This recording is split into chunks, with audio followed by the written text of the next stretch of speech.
కీర్తన 103వ అధ్యాయము 1, 2 వచనాలను ధ్యానించుకుందాం. నా ప్రాణమా యెహోవాను సన్నుతించుము. నా అంతరంగమునున్న సమస్తమా ఆయన పరిశుద్ధ నామమును సన్నుతించుము. నా ప్రాణమా యెహోవాను సన్నుతించుము. ఆయన చేసిన ఉపకారములలో దేనిని మరువకుము. ఇక్కడ దావీదు భక్తుడు అంటున్నారు, నా ప్రాణమా యెహోవాను సన్నుతించుము, నా అంతరంగమున్నటువంటి సమస్తమా ఆయన పరిశుద్ధ నామమును సన్నుతించుము. నా ప్రాణమా యెహోవాను సన్నుతించుము, ఆయన చేసిన ఉపకారాలలో దేనిని మరువకుము. చూడండి, దేవుడు మనకి ఒక ఉపకారం చేసినప్పుడు, ఒక మేలు చేసినప్పుడు దాని గురించి పబ్లిక్‌లో మనం ఏం చెప్పాలట? సాక్ష్యం చెప్పాలి. ఆయన ఏదైనా ఒక కార్యం చేస్తే, ఆయన ఉపకారం చేసినప్పుడు దాన్ని మర్చిపోకూడదట. ఎందుకంటే దేవుణ్ణి స్తుతిస్తున్నావా?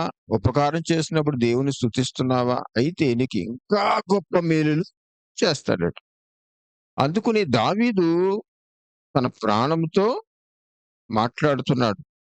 అంతరంగంలో ఉన్నటువంటి సమస్తంతోనూ మాట్లాడుతున్నాడు.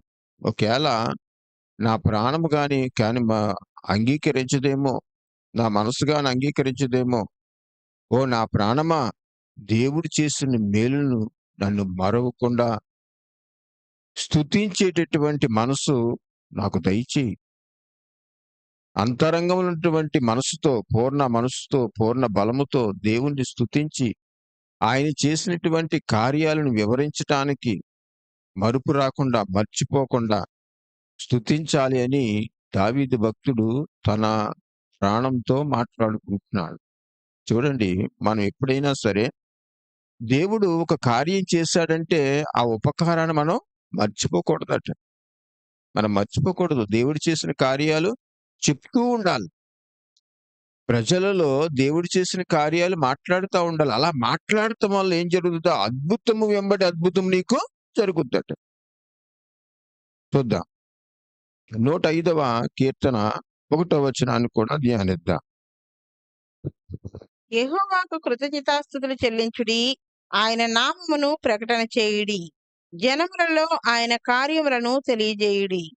యెహోవాకు కృతజ్ఞతాస్తుతులు చెల్లించుడి, ఆయన నామమును ప్రకటన చేయుడి, జనములలో ఆయన కార్యాలను తెలియచేయాలి. చూడు, మన జీవితంలో దేవుడు ఏదైనా ఒక అద్భుతం చేస్తే, ఏదైనా ఒక ఆశ్చర్యమైన కార్యం చేస్తే, స్వస్థపరిస్తే, నిన్ను దీవిస్తే నీ గతం మర్చిపోకూడదు.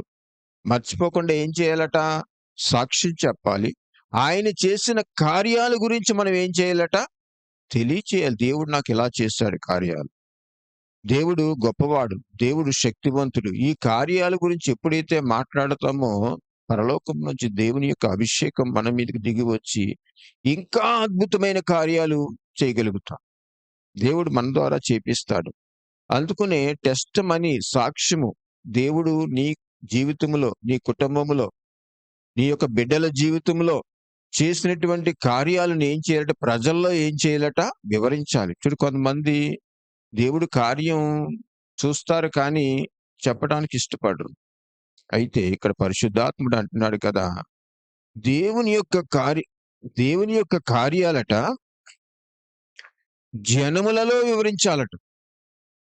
చూపించాలి, జనాలలో వివరించాలి. దేవుడు ఇలా చేశాడు, దేవుడు నాకు అద్భుతం చేశాడు, పలానా మరణ పడకలోంచి నన్ను దేవుడు లేవనెత్తాడు, ఇలా అద్భుతం చేశాడు, ఆశ్చర్యం చేశాడని జనములో నువ్వు చెప్తున్నప్పుడు ఏమవుతట?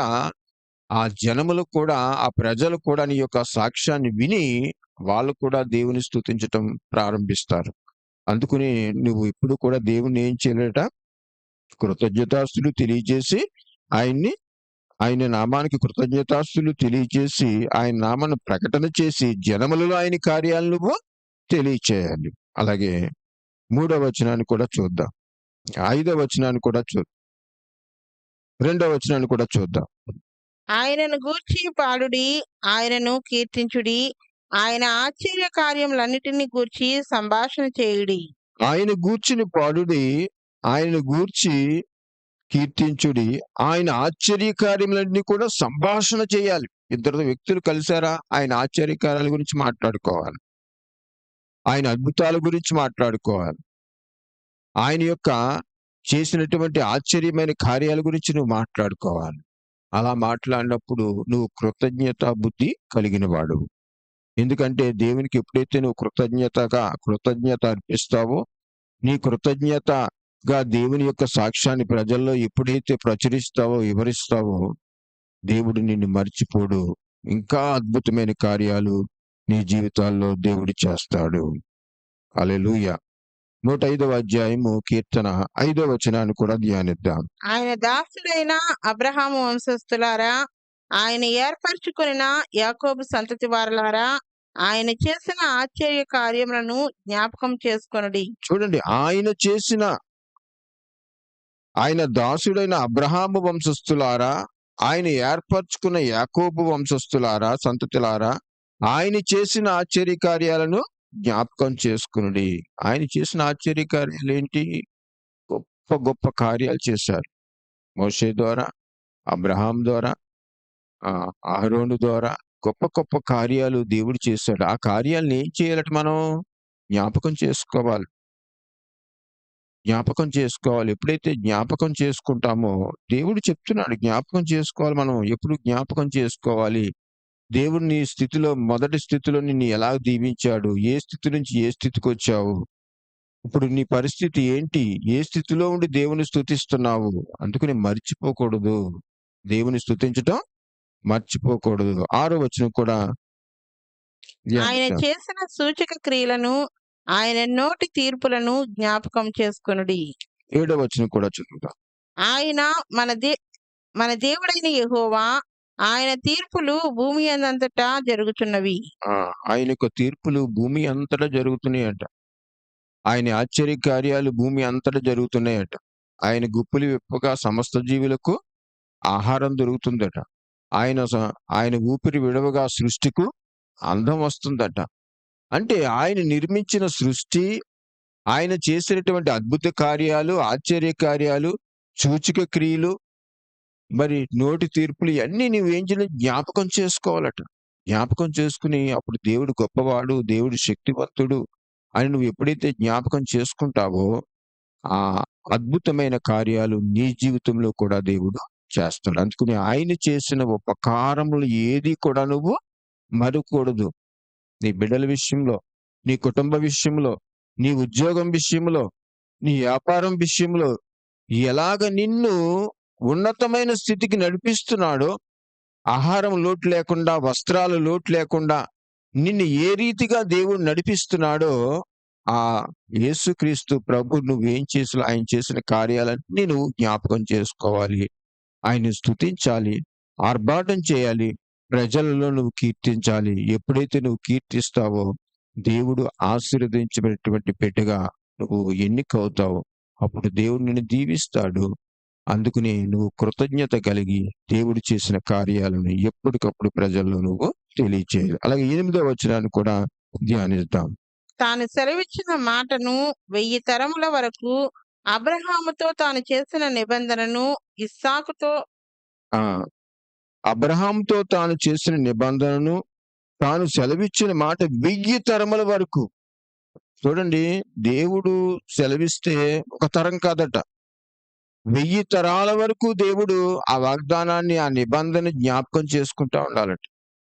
ఎందుకంటే నీతో అయిపోదు, నీ పిల్లల తరం అంతా కూడా ఆశీర్వాదకరంగా ఉంటుందట నువ్వు జ్ఞాపకం చేసుకుంటే. జ్ఞాపకం చేసుకోవాలి. అబ్రహాం, ఇస్సాకు, యాకోబులను దేవుడు ఏ రీతిగా దీవించాడో, మోషేను, ఇజ్రాయేలు ప్రజలను ఎలాగైతే మరి నడిపించాడో, వారికి ఆహారం ఎలాగ పెట్టాడో, ఆకాశంలోంచి మన్నాను కురిపించి, పూరి పిట్టలను కురిపించి, మరి ఏ రీతిగా దేవుడు పోషించాడో, బండలోంచి నీళ్లు రప్పించి ఏ రీతిగా పోషించాడో, మనం ఏం చేయాలంటే జ్ఞాపకం చేసుకోవాలట. అదే కాక నీ జీవితంలో దేవుడు ఏం చేశాడో జ్ఞాపకం చేసుకోవాలట. ఆయన చేసిన ఉపకారములు ఏది కూడా నువ్వు మర్చిపోకుండా ఆయనకు కృతజ్ఞతాస్తులు తెలియజేసినప్పుడు దేవుడు నిన్ను బహుగా దీవిస్తాడు. ప్రార్థన చేసుకుందాం. పరిశుద్ధుడా, నీకు వందనాలు. ప్రేమ కలిగిన యేసుక్రీస్తు ప్రభువా, నీకు స్తుతులు స్తోత్రాలు తెలియపరుస్తున్నాం. ఇంకోనైనా దావీదు భక్తుడు అంటున్నాడు కదా, ఆయన చేసిన ఉపకారములలో దేనిని మరవద్దు అంటున్నాడు.